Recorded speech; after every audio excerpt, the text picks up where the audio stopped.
Pearl egrets, brilliant alabaster, long-limbed birds. Every migration season, one defiant flock of the majestic creatures undertake an epic journey to escape the harsh winter season. Their powerful beating wings slice through the skies, escaping winter's icy breath and taking them across vast, treacherous distances. It's a demanding voyage, and one that often proves too taxing for even the boldest egrets. Though it is the final obstacle that most threatens the flock's success, a wall of towering mountains, giants crowned in clouds, who sneer down at all, haughtily. Undeterred, the pearl egrets call upon the wisdom of countless migrations. The strongest take the lead, carving paths through the turbulence, their wake a silent highway of buoyant air for the flock to follow. Finally, upon cresting the arrogant mountain, the egret's pilgrimage reaches its end. A fiery sky rises to sit atop a bustling ocean, a sight awarded to the flock once more. The egrets will linger here a while, singing triumphant cries, honks and coos as they fill themselves to the brim with shrimp and bask in the warm sun's caress. Not far from the pearl egret's seasonal paradise sits a queendom thriving in golden splendor, as though kissed by the very sun herself. Within its walls, the sounds of waking life stirs. Artisanal bakers, ever the first to rise, knead malleable dough and fill the air with the delicious aroma of baking breads and lavish pies. The smithy's forge grumbles and growls like a waking metal beast. It prepares for a long day of shaping metal. Morning's fanfare next heralds the royal guard, their boots marching in absolute cadence as sunlight splinters through their sharpened spears.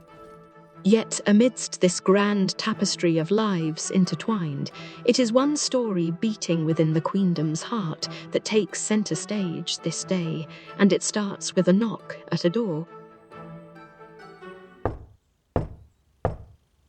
"Yes, I'm coming. A minute more, if I might ask." A hurried voice, laced with a hint of panic, echoed from within. Behind the thick, iron-framed door came the unmistakable sound of scrolls crunching and rolling haphazardly. Outside, the tall portal stood a knight, adorned in regal plated armour. His posture was statuesque, and had one with poor eyes gazed upon the scene, might find the knight a misplaced decoration. "Apologies," the muffled voice called out again, quieted by the solid barrier. The heavy door creaked and moaned like a tortured tree as it pulled open. Flashes of dawn's light pierced from the gap, setting the knight's armour ablaze in golden brilliance. The knight, standing in the doorway, offered a warm gesture and said, "Good morning, Tibolt." Tibolt, his initial flustered tone, now replaced by a mix of surprise and suspicion. "Oh, Gregor, they sent you?" "They did. May I enter?" Gregor inquired politely. Tibolt turned away from the door and retreated into the modest-sized room. Without looking back, he scoffed sarcastically. "You are a knight of the Mother, Gregor. You may go as you please. To the hells were any sire or dam to stand in your way." Gregor unfastened his helmet. His ears twitched as the steel rose past them. Gregor's handsome blue furred face remained on Tibolt for a moment before he finally stepped through the threshold. "How I will miss your sharp tongue, friend," he said. As though the very words themselves could bite, Tibolt snapped his head towards Gregor with a look of pure anger. But just as quickly, he deflated, his shoulders slumped, and he cast his eyes towards the floor. "You call me friend, and yet you say such things," Tibolt mumbled, his voice thick. The radiant daylight still cast on the night bounced from his pristine armour and brightened the whole room in a golden glow. Resting his helm at his side, Gregor walked towards the window and lay his elbow on the sill. Lifting his nose, he closed his eyes and embraced the scent of potted gardenias nearby. Tibolt watched him, his body tense with anticipation. Finally, Gregor turned towards Tibolt, his expression one of sympathy, and said, "It seems I let my tongue mistake my intention. Forgive me. I only wished to compliment one of the many things I enjoy about you, Tibolt." Gregor reached into his satchel and pulled forth a small, leather-bound pouch. He placed it on the wooden table in the centre of the room. Tibolt stared with confusion, pointing towards the pouch. "Starlight cinnamon," said Gregor. "You jest," burst Tibolt, disbelief in his voice. Gregor's brow rose mischievously. "See for yourself," he said. Unable to resist his curiosity, Tibolt snatched the pouch and brought it to his nose. But then he stopped and a solemn frown creased his brow. "Why bring this?" he asked. "What are your intentions, Gregor?" "My intentions?" repeated Gregor. "My intentions are to share a warm cup of milk and honey with a dash of starlight cinnamon alongside my old friend, if I may be so bold." The erratic and strained Tibolt allowed his posture to soften yet again, and he said, "Of course, please sit, Gregor, and thank you." Gregor, gauntlets laid aside, carefully sat onto the chair, as Tibolt fussed with teacups, rejecting each one with a disgruntled hum. A sharp chirp punctured the air, drawing Gregor's focus to a small canary bouncing jubilantly from twig to twig in a tall cage. Gregor's eyes tightened. He watched the bird's every energized hop with an increasing interest that seemed to get away from the usual stony night. A focused Tibolt poured bubbling milk into the two carefully chosen teacups and plopped gracious spoonfuls of honey into the simmering drink. The dark, syrupy liquid swirled atop the surface of the milk. The earthy smell of tomes yielded to the sweet aroma now wafting through the usually musty chamber. Hesitating, Tibolt holds the pouch of starlight cinnamon just above the awaiting cups. His eyes flicker towards Gregor, who appears lost in the song of his canary, Summer Breeze. Taking a deep breath, Tibolt opens the pouch and lowers his nose into the small opening. The sweet, ethereal spice fills his senses, and a calm of peace washes over him. He could feel some of the small granules, pulled from the pouch, still clinging to the inside of his nostrils. This blissful sensation, how it calmed him. Gregor's voice, soft and unexpected, breaks the spell. "It gladdens me to see you this way," Gregor said. Tibolt startled. An awkward yelp escaped him. It's been some time since I've last," he mumbled. "You need not explain yourself," Gregor replied gently. "Truly, seeing you enjoy this moment, I could wish for nothing more." With embarrassment settling in the room like a sour-smelling fog, Tibolt abandoned the carefully orchestrated tea ritual. He sprinkled the spice hastily, then carried the cups to the table, placing them down with indifference. Wasting not a second, Gregor reached for a cup and took a long, savouring sip. The liquid surrounding his pressed mouth bubbled and sang against the porcelain.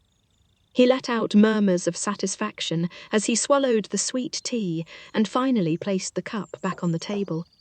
Tibolt, in contrast, imbibed his tea with meticulous delight, clearly enjoying each sip to the fullest, catching leaky dribbles with his tongue before they rolled down the cup. The couple said nothing for the next few minutes, both sharing glances of nodding approval when their eyes met, each time further brimming with a shared, unspoken joy. Then a breeze blew into the chamber, whisking one of the rolled parchments from the table. As Tibolt bent to retrieve it, a sharp cry escaped him. He rose, clutching his side, and fumbled from his robes a silver brooch, its pin sprung open. With a frustrated growl, he flung the brooch. The pin came down with a heavy thud as it met the wooden table. Gregor reached for the brooch and held it, turning it over several times while studying the object. The silver brooch had been quite elaborate and very well made, showcasing a loom and an anvil side by side beneath a merchant's scale. Intertwining the emblems wrapped a floral vine, weaving a motif of grace to complete the ornate pyramid. Tibolt glowered, impatience burning in his eyes, but Gregor, lost in the brooch, seemed with intention or not unaware. You handled the title of Merchant Guildmaster with grace. Finally spoke Gregor. Tibolt's scowl remained etched in place. Until I didn't, he said bitterly. Until you didn't, Gregor agreed. Setting his empty cup aside, Gregor placed the brooch between them. His gaze held Tibolt's. The tea, you enjoyed it, I presume. Cutting through Gregor's words. Enough with the pleasantries, Tibolt snapped.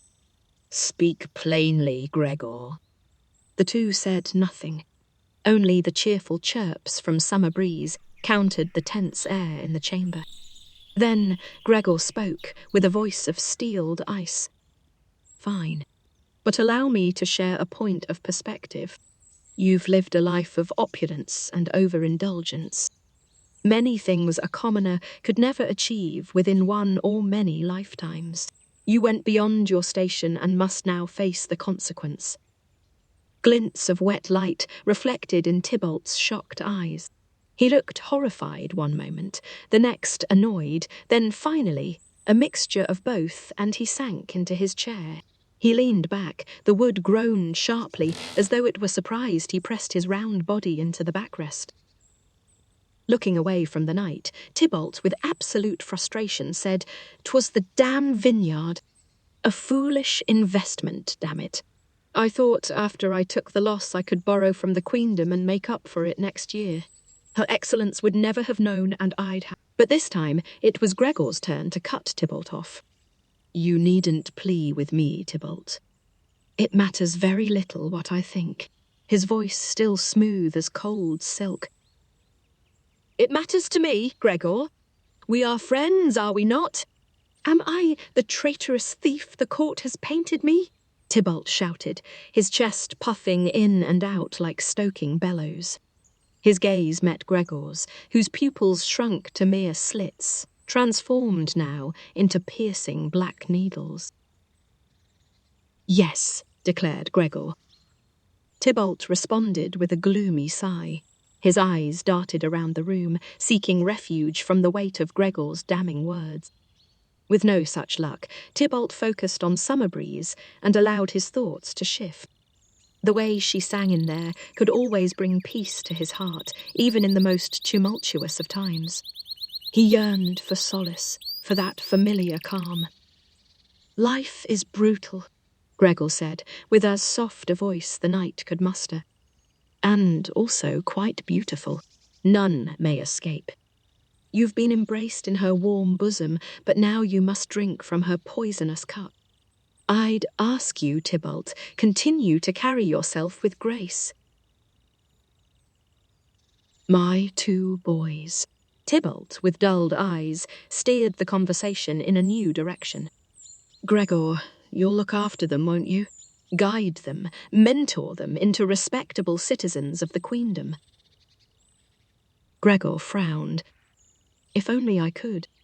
But for one of my station to make such a display of bias would only reflect poorly upon myself.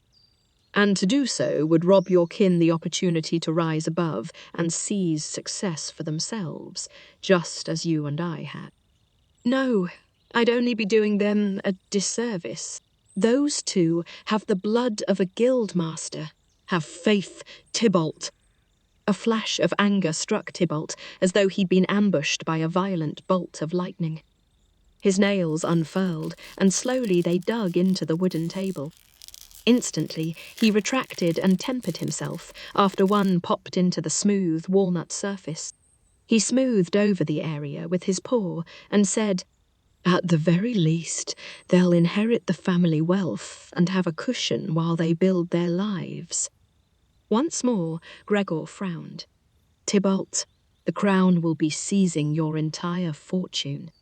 As they see it, you've brought shame to the prestige of your title, and your fall casts a shadow. Your kin will be stripped of their high-ranking status.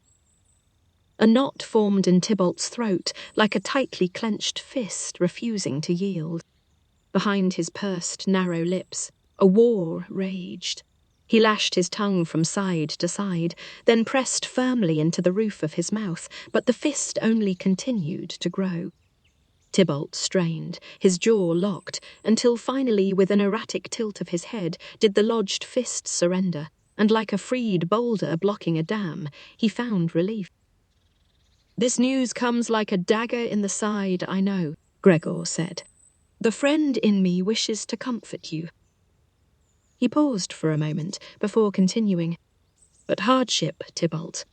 It is hardship that which breeds excellence." Defeat lay upon Tibolt's shoulders, as though Gregor himself sat upon them. Allowing Tibolt momentary reprieve, Gregor rose from the table. Drawn again to summer breeze, Gregor stood at her cage, his eyes once again widening at the yellow bird's jubilant prancing. "Say," Gregor mused, "the bird. What were your intentions with it?" Tibolt's throat rasped. "Why?" he said. "Well, forgive my impertinence, but it seems a shame to let the thing go to waste. After everything, may I return and eat it?" Tibolt's body twitched. He scratched at the hairs on his chin, as though it were the first time he'd ever done so. Sluggishly, he looked towards Summerbreeze with a glossy stare. A wet bead grew inside the inner duct of Tibolt's eye, and finally, after growing large enough, fell onto his cheek, darkening his sun-kissed fur. "You shed a tear for the bird, and yet none for your family." "Curiously," said Gregor, with a slight edge in his voice. "Of course it is for my family, you damned fool," Tibolt balked. A chorus of bells interrupts, bellowing across the queendom. Gregor steps back towards the table and re-equips his gauntlets. "It's time, Tibolt." "Then let us waste no more," Tibolt said. Gregor held the heavy door, gesturing for Tibolt to take the lead. Slowly pulling the door shut, Gregor says, "The bird. You never gave me your answer." Tibolt turns back and sees Summerbreeze vanish as the door creaks to a close. The black shadows outside the bright room appeared as though it were Gregor's own gaping mouth, closing on his precious canary. The image made Tibolt's stomach wrench. "No." Gregor sighed. "A shame to let a delicacy go to waste. Will you let her go free, Gregor? Could I, at the very least, be granted that?" "You have my word," said the knight. The bells continued to ring. Tibolt heard them chime like this many times before, though never had he imagined their damning peal would ever be for him. How horrible they sounded, he thought for the very first time. They reached the tower door, beyond which the courtyard thrummed with a guttural chant. Gregor stepped in front of Tibolt and pushed the door open. The roar assaulted them like an expected assassin, and though Tibolt could not understand the words under the raucous, he needn't be able to. He already knew them. With each step towards the courtyard, the thunderous clamour only intensified. "Such buffoonery, these louts, screeching their nonsensical words," said Gregor. Tibolt lowered his head in dismay, and while looking back at Gregor, said, "You know exactly the words they shout." He paused for a moment and said, "And you love it." Gregor sighed. "I know in such strife you would see things as such, but do for the sake of a dear friend. Understand, the title is meant as a term of endearment when one has exceeded in their duties," retorted Gregor. "Gregor, you are going to chop my head off, and you are smiling." "I am simply the tool in which to carry out the Queen's laws." "And you love it." Tibolt said with conviction. Gregor hesitated, Tibolt's words hanging heavy in the air. He had hoped to mask the love for his duty in order to spare Tibolt. However, there seemed no sense in lying, and any further attempts felt a cruel deception. Yes, I do love it. Blue Guillotine. The name chanted to nauseating repetition in the Colosseum courtyard. Tibolt, ever repulsed by the garish spectacle, stopped before the wrought iron gate leading into their destination. Looking over his shoulder towards Gregor, he could see the unfocused night mirror him. "We can take a moment," offered Gregor. Tibolt stood there, and in his peripherals saw Gregor as a blurred blue image. His unique colour, so many found it strange, but he had always felt drawn to it. But now, had he hated the night? He wasn't sure. "No," Tibolt finally answered. A chopped log, stark and lonely, occupied the centre of the courtyard, awaiting the couple. Today, the arena was prepared for an execution, which meant the Colosseum seats overflowed with as many citizens as they could pack. Tibolt could recognise none, their collective like a distant mosaic, colours splattered on a canvas. Still yet, they exploded with bloodthirsty hunger. He found it difficult to fault them, for he had been them so many times before. Tibolt looked towards the Queen's pavilion. Her Majesty's interest appeared to lie elsewhere. Relief warred with a strange prickle of offence. Her indifference felt worse somehow. And there it was. 2 knights had to carry the heaping beast of steel, and even so, did so with difficulty. Gregor removed both gauntlets and reached out to accept the large axe. How he managed to handle the weapon with such ease both terrified and impressed Tibolt. The 2 knights grabbed Tibolt harshly. One kicked behind his knee, dropping him before the wooden block. With ease, Gregor rose the great axe into the air and with a raw, crushing power slammed the butt of the weapon into the earth. A deafening ring shook the ground, throwing Tibolt's equilibrium off. "Remove your hands from him," Gregor stated with threatening authority. "He will not resist." Silence overcame the courtyard. Gregor placed his paw on Tibolt's shoulder. "Are you ready?" Tibolt's body seized. He hadn't heard the words, but the fear they unleashed remained. The axe, that crude tool of murder. He had never been so close to it. He swore, though it shone brightly, reflecting all in its oil-sharpened splendour. He swore he could smell the blood of every life ended by it. "Tibolt, are you ready?" gently repeated Gregor. "Aye," Tibolt's voice, a dry rasp, barely audible. With his widened eyes full of fear, he met Gregor's and saw an expression he had yet seen of his friend this day. Compassion. And then a sensation of comfort. He couldn't understand it. Tibolt thought he heard something else, concealed within the surrounding clamour. It was a low, vibrating drum-like sound. Could it be? Did he hear purring? And at this moment, at the very end of his life, at a time his thoughts should have been only of his family, he had but one question. Were these the eyes of his friend or the famed executioner? Confusion washed over him. The flagstone was inches from his muzzle, and his chest lay across the chopping block. He began to panic, but when did he get into this position? Was this really about to happen? His thoughts were drowned out by the rising din and the metallic clang of preparation. And just for a second, he heard their cries clearly. "Blue Guillotine! Blue Guillotine! Blue Guillotine!"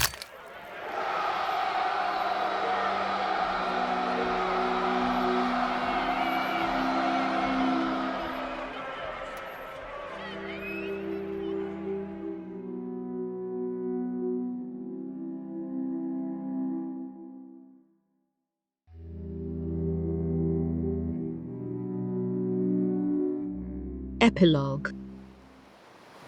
Fattened with summer's bounty, the pearl egrets stretch their preened wings in preparation for the long journey home. Yet this season they had met with something unexpected. A small, jubilant yellow canary came to visit quite often and would sing for them many beautiful songs.